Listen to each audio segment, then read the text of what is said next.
அன்பு நேயர்களே வணக்கம். லோகா சமஸ்தா சுகினோ பவந்து. வாழ்க வளமுடன். நம்ம தினமும் இந்த நவராத்திரி நாட்கள்ல நம்ம செய்ய வேண்டிய பூஜை முறை, அந்த நிவேதனங்கள் மற்றும் அன்றைய தினத்திற்கு சொல்ல வேண்டிய அந்த காயத்ரி மந்திரங்களை தொடர்ந்து பார்த்து கொண்டிருக்கின்றோம். நவராத்திரி 6ஆம் நாள் செப்டம்பர் மாதம் 27ஆம் தேதி, புரட்டாசி மாதம் 11ஆம் நாள், சனிக்கிழமை. இன்றைய நவராத்திரி 6ஆம் நாளுக்கு உண்டான நிறம் சாம்பல் நிறம். இன்றைய தினமும் மகாலட்சுமி வழிபாடு, அதாவது நவராத்திரியினுடைய இந்த ஆண்டு முதல் 4 நாட்கள் துர்கை வழிபாடு, அடுத்த 3 நாட்கள் மகாலட்சுமி தாயாரனுடைய வழிபாடு. அந்த வகையில் இன்றைய தினம் மகாலட்சுமிக்கு உண்டான 2ஆம் நாள் வழிபாடு. இன்றைய தினம் சனிக்கிழமை, அதுவும் புரட்டாசி 2வது சனிக்கிழமை, கூடுதல் சிறப்பு. அதைவிட இன்னும் அதீத விசேஷம் என்னவென்றால், இன்றைய தினம் சனிக்கிழமையினுடைய நட்சத்திரம் அனுஷ நட்சத்திரம், சனி பகவானுக்கு உகந்த நட்சத்திரம். பொதுவாகவே புரட்டாசி மாத சனிக்கிழமை என்பது மிக மிக அதீத விசேஷங்களும் சிறப்புகளும் வாய்ந்தது. சனி பகவானை இன்றைய நாளில் இந்த புரட்டாசி சனிக்கிழமைகளில் வழிபாடு செய்ய சகல விதமான சனி சம்பந்தமான அத்தனை பிரச்சனைகள், தோஷங்கள் அனைத்துமே நீங்கும். இந்த முறை நவராத்திரியுடன் இந்த சனிக்கிழமையும் சனி பகவானுக்கு உகந்த நட்சத்திரமும் இணைந்து வருவது மிக மிக அதீத சிறப்பு. எனவே இன்றைய தினம் சனி பகவானுடைய நட்சத்திரங்களான பூசம், அனுஷம், உத்திரட்டாதி நட்சத்திரக்காரர்கள் அவசியம் இந்த நாளில் சனி பகவானை வழிபாடு செய்ய உங்களுக்கு மிக சிறப்பான அற்புதமான நன்மைகள் எல்லாம் உண்டாகும். சனி பகவான் ஆயுள்காரகன். சோதனைகள் நீங்கி வாழ்க்கையில சாதனை படைக்க விரும்புபவர்கள் சனிதோஷங்கள் நீங்குவதற்கு இந்த நாளை நிச்சயம் தவற விடாதீர்கள். அதுவும் நவராத்திரியுடன் சனிக்கிழமையுடன் கூடிய சனி பகவானுக்கு உகந்த நட்சத்திரம் இருக்கக்கூடிய இந்த நாளில் நீங்கள் வழிபாடு செய்யும் போது நிச்சயமாக சனினால் வரக்கூடிய அத்தனை பாதிப்புகளும் நீங்கி நல்ல ஆரோக்கியம் என்பது உண்டாகும்.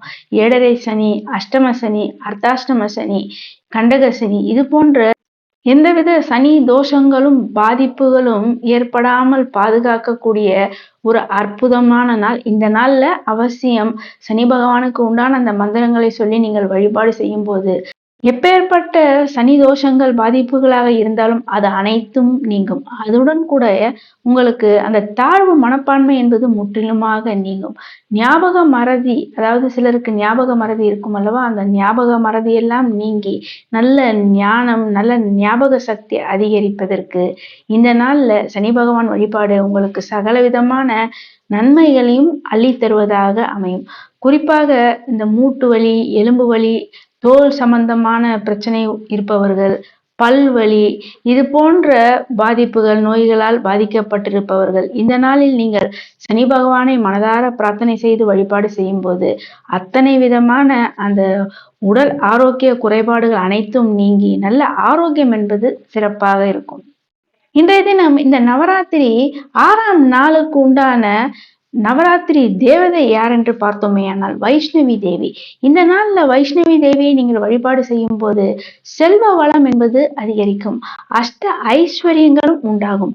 அது மட்டும் இல்லாமல் இந்த நவராத்திரியினுடைய இந்த மகாலட்சுமி வழிபாடு 3 நாட்கள் செல்வ வளம், சகல விதமான செல்வ வளம், பணம் மட்டுமல்ல, ஆரோக்கியம், குழந்தை செல்வம், நல்ல கல்வி செல்வம், இது போன்ற அனைத்து வித செல்வ வளங்களும் அதிகரிப்பதற்கும் நிலைத்த செல்வம் நீடித்து இருப்பதற்கும் இன்றைய தினம் இந்த வைஷ்ணவி தேவியினுடைய வழிபாடு உங்களுக்கு மிக சிறப்பான அற்புதமான நன்மைகளை எல்லாம் அள்ளி தருவதாக அமையும். இனி இந்த நாளில் நீங்கள் எப்படி வழிபாடு செய்ய வேண்டும் என்றால், நவராத்திரி வழிபாட்டிற்கு உகந்த நேரம் மாலை 5 மணி முதல் 6 மணிக்குள்ளாக நீங்கள் இந்த நவராத்திரி பூஜைகளை ஆரம்பித்து விட வேண்டும்.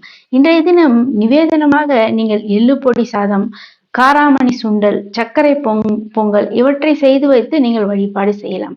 பூஜை அறையில நீங்கள் இன்றைய தினம் 2 மணப்பலகைகளை எடுத்துக்கொண்டு அதில் ஒரு மணப்பலகையில் மஞ்சள் தடவி அதில் மாக்கோலம் இட்டு தாமரை மலர் போன்ற தாமரை போன்ற அந்த கோலங்களை எல்லாம் வரைந்து அதில் ஒரு காமாட்சி அம்மனுடைய விளக்கை வைத்து நெய் ஊற்றி பஞ்சினால் ஆன திரியை விட்டு கிழக்கு முகமாக ஒரு தீபம் ஏற்றி அதில் இன்றைய தினம் மகாலட்சுமி தாயாரையும் இன்றைய நவராத்திரி 6ஆம் நாளுக்கு உண்டான அதி தேவதையான வைஷ்ணவி தேவியையும் அதில் நீங்கள் ஆவாகனம் செய்து வழிபாடு செய்ய வேண்டும். அடுத்ததாக இன்னொரு மணப்பலகையில் சனி பகவானுக்காக நீங்கள் கருப்பு எல்லை நிரப்பி அதன் மீது அகல் விளக்கில் நல்லெண்ணெய் ஊற்றி தீபம் ஏற்றி சனி பகவானை அந்த தீபத்திலேயே ஆவாகனம் செய்ய வேண்டும்.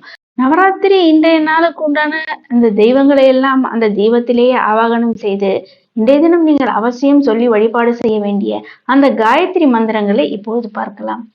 முதலாவதாக இன்றைய தினம் மகாலட்சுமிக்கு உண்டான அந்த காயத்ரி மந்திரம். ஓம் மகாதேவியை ச வித்மஹே விஷ்ணு பத்னியை ச தீமஹி தன்னோ லக்ஷ்மி பிரச்சோதயாத். ஓம் ஸ்ரீ மகாலட்சுமியை நமக. அடுத்ததாக இன்றைய தினம் அந்த நவராத்திரி நாயகியான வைஷ்ணவி தேவிக்கு உண்டான காயத்ரி மந்திரம். ஓம் ஷியாம வர்ணாயை வித்மஹே சக்கரஹஸ்தாய தீமஹி தன்னோ வைஷ்ணவி பிரச்சோதயாத். ஓம் ஸ்ரீ வைஷ்ணவியை நமக. அடுத்ததாக இன்றைய தினம் அந்த நட்சத்திர தேவதைக்கு உண்டான அந்த சனி பகவானுக்கு உண்டான காயத்ரி மந்திரத்தை இப்போது பார்க்கலாம். ஓம் कागध्वजाय विद्महे कट्क अस्ताय धीमहि तन्नो मन्द प्रचोदयात्. ஓம் ஸ்ரீ சனைச்சராய நமக. நவராத்திரி நாட்கள்ல தினமும் அந்தந்த தெய்வங்களுக்கு உண்டான இந்த காயத்ரி மந்திரங்களை நீங்கள் தொடர்ந்து 108 முறை ஜெபம் செய்து நீங்கள் வழிபாடு செய்யும் போது மிக சிறப்பான உன்னதமான நல்ல பலன்கள் என்பது உண்டாகும்.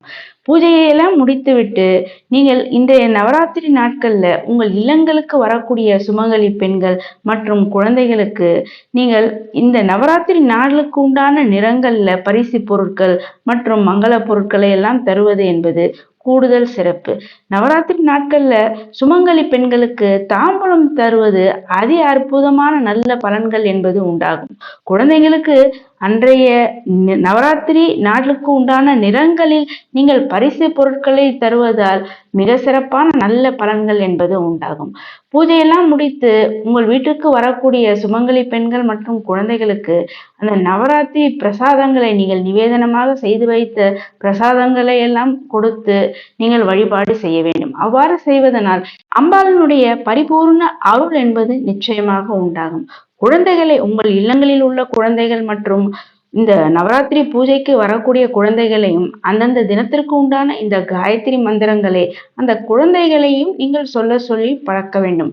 அவ்வாறு செய்வதனால் அந்த குழந்தைகளுக்கும் நல்ல ஆன்மீக ஈடுபாடு என்பது உண்டாகும். இந்த நவராத்திரியினுடைய இந்த பூஜை முறைகள், இந்த பூஜையினால் நமக்கு ஏற்படக்கூடிய நல்ல பலன்களையும் நீங்கள் அந்த குழந்தைகளுக்கு சொல்ல வேண்டும். அவ்வாறு சொல்லும் போதுதான் அந்த குழந்தைகளுக்கும் நல்ல தெய்வ பக்தியும் ஆன்மீக ஈடுபாடும் அதிகரிக்கும். மேலும் குறிப்பாக அருகில் உள்ள ஆலயங்களுக்கு இந்த நவராத்திரி நாட்கள்ல குழந்தைகளையும் அழைத்து செல்லுங்கள். எல்லா ஆலயங்களிலுமே இந்த நவராத்திரி பூஜை என்பது சிறப்பாக கொண்டாடப்படும். உங்கள் இல்லங்களில் நவராத்திரி பூஜைகளை முடித்து அதன் பிறகு அருகில் உள்ள ஆலயங்களுக்கு அவசியம் உங்களுடைய குழந்தைகளையும் அழைத்து செல்வதை ஒரு பழக்கமாகவே இந்த நவராத்திரி நாட்களில் நீங்கள் வைத்துக் கொள்ள வேண்டும். அன்பு நேயர்களே, இது போன்று தொடர்ந்து நவராத்திரி நாட்களினுடைய பூஜை முறை மற்றும் பலன்கள், அன்றைய தினம் சொல்ல வேண்டிய இந்த காயத்ரி மந்திரங்களை தொடர்ந்து கேட்பதற்கு இதுவரை நமது சேனலை சப்ஸ்கிரைப் செய்யாத அன்பர்கள் சப்ஸ்கிரைப் செய்து பெல் பட்டனை அழுத்தி தொடர்ந்து இணைந்து ஆதரவு தர அன்புடன் கேட்டுக்கொள்கிறேன். நன்றி.